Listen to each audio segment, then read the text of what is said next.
محنت،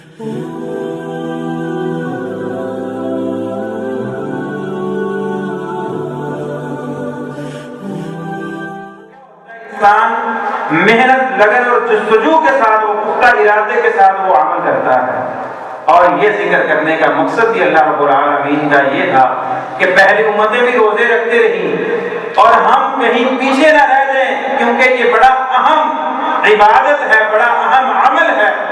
کہیں یہ نہ ہو کہ ہم اس کے اندر سستی کریں اور پہلی امتیں اس روزے کی وجہ سے جو بڑا اہم تھا وہ سبقت لے جائیں. تو امت مسلمہ جو ہے وہ بڑی جستجو، لگن اور محنت اور کوشش کے ساتھ اس عمل کو سر انجام دیں گے. تو یہ 3 نقاط اہل علم نے بیان کیے ہیں کما کتب علی الذین من قبلکم، ذکر کر کے کہ تم سے پہلی امتوں پر بھی یہ روزے فرض تھے. اس کے بعد دوسرا نقطہ آتا ہے کہ ان روزوں کا مقصد کیا ہے. مقصد کی 2 قسمیں ہیں. ایک تو روزہ رکھنے والے کا مقصد کیا ہے اور دوسرا روزہ رکھوانے والے کا مقصد کیا ہے، یعنی کہ شارع کا، شریعت کا روزہ رکھوانے کا مقصد کیا ہے. روزہ رکھنے والے کا مقصد کیا ہے؟ یہ روزہ ایک ایسی عبادت ہے کہ جس کے اندر ریا کا دخل نہیں ہے.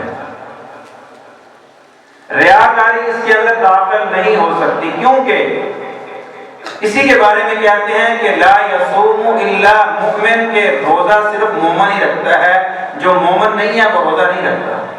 کیوں؟ اس کے صبح سے لے کر شام تک کوئی لمحہ ایسا ضرور آئے گا کہ جس کے اندر وہ تنہا ہوگا، اسے سوائے اللہ رب العالمین کے علاوہ کوئی اور دیکھنے والا نہیں ہوگا. اگر تو وہ مومن ہے تو پھر اس لمحے کے اندر بھی وہ اپنی پسندیدہ چیزوں کو بھوک اور پیاس ہونے کے باوجود چھوڑ دے گا.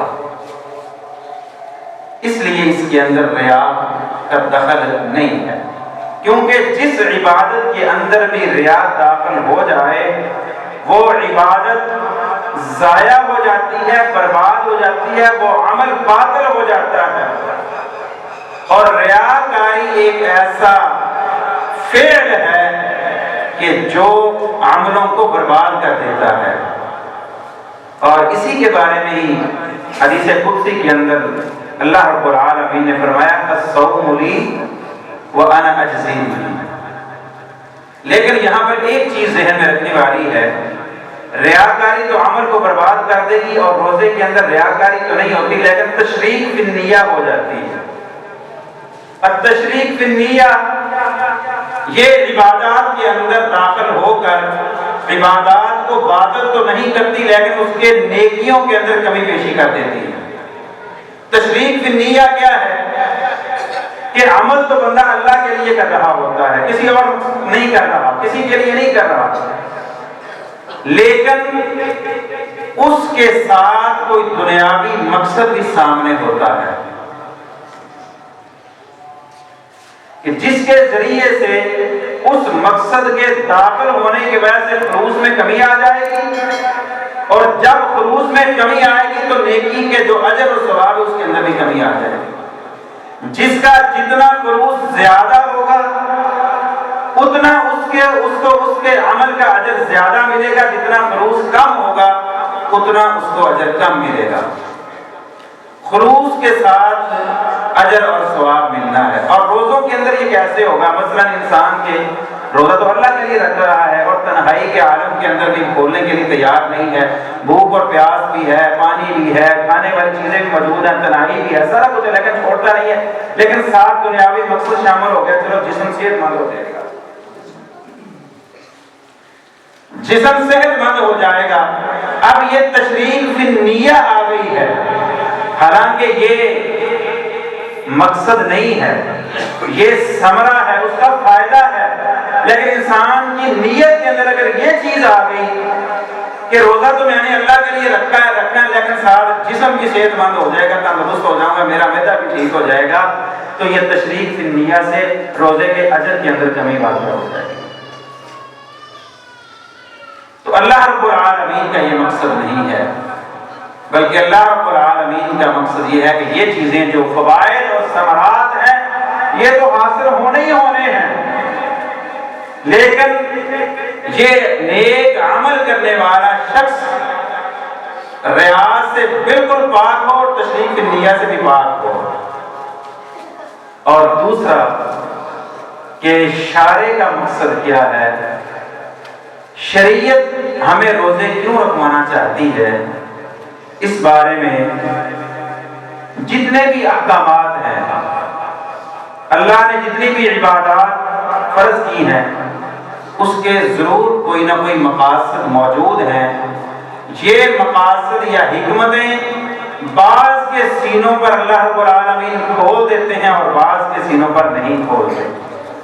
بعض اس کی حکمتوں کو سمجھ سکتے ہیں اور بعض ان حکمتوں کو نہیں سمجھ سکتے، لیکن اللہ رب العالمین نے جتنی بھی عبادات فرض کی ہیں اس کے دو قاعدوں پر اس کی بنیاد ہے، جس کو شیخ الاسلام ابن تیمیہ رحمہ اللہ نے ذکر کیا ہے۔ دو قاعدے وہ کیا ہیں؟ جلب المنفعت و دفع المفسدہ۔ جتنی بھی عبادات ہیں ان کی بنیاد ان دو قاعدوں پر ہے کہ فائدے والی چیزوں کو حاصل کر لینا اور نقصان والی چیزوں کو دور کر دینا، اور شارع کا بھی یہی مقصد ہے۔ جتنی بھی عبادات ہیں تو کیا کہ اللہ کا بندہ ہر اس چیز کو کر لے، حاصل کر لے جس سے اسے فائدہ ہو رہا ہے، اور ہر اس چیز سے دور ہو جائے جس سے اس کو نقصان ہوتا ہے۔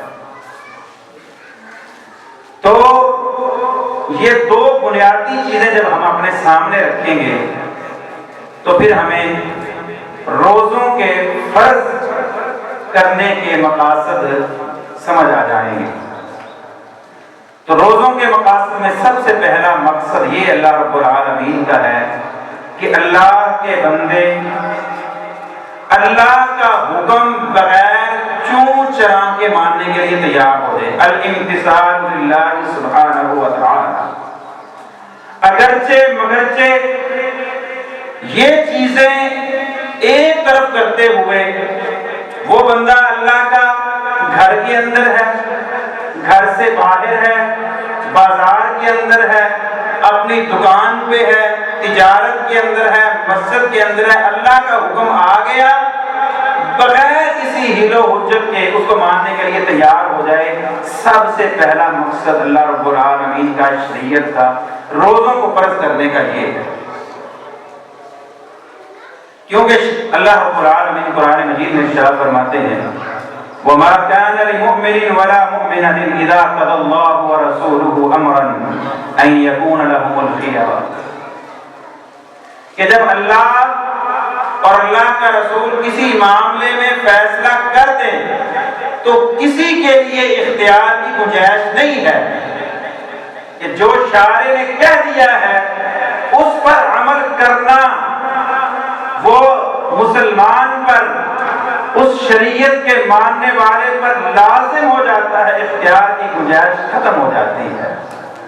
تو اللہ رب العالمین کا جو مین مقصد تھا یہ ہے کہ اپنے بندوں کی ایسی تربیت کر دینا کہ جب اللہ کا حکم آ جائے اور پھر کسی قسم کی کوئی حیل و حجت باقی نہ رہے، اور روزوں کو فرض کر دیا اور ساتھ اللہ نے اس کے اجر کو چھپا لیا، اجر نہیں بیان کیا۔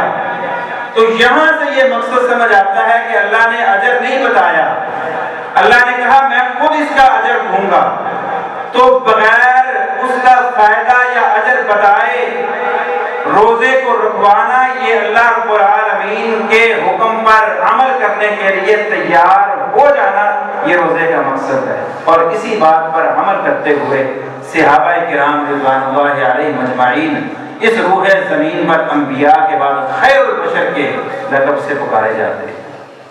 انہوں نے اس مقصد پر عمل کیا ہے۔ عبداللہ بن مسعود رضی اللہ تعالیٰ عنہ مسجد کے اندر داخل ہوتے ہیں، رسول اللہ صلی اللہ علیہ وسلم منبر پر موجود ہیں، دو آدمی آپس میں جھگڑا کر رہے ہیں کسی معاملے میں، آپ صلی اللہ علیہ وسلم نے فرمایا بیٹھ جاؤ، عبداللہ بن مسعود وہیں پر بیٹھ گئے جہاں پر کھڑے تھے۔ اللہ کے نبی صلی اللہ علیہ وسلم نے فرمایا عبداللہ بن مسعود تو وہاں کیوں بیٹھ گیا ہے، تجھے کس چیز نے وہاں پر بٹھا دیا؟ کہا اللہ کے نبی آپ نے کہا بیٹھ جاؤ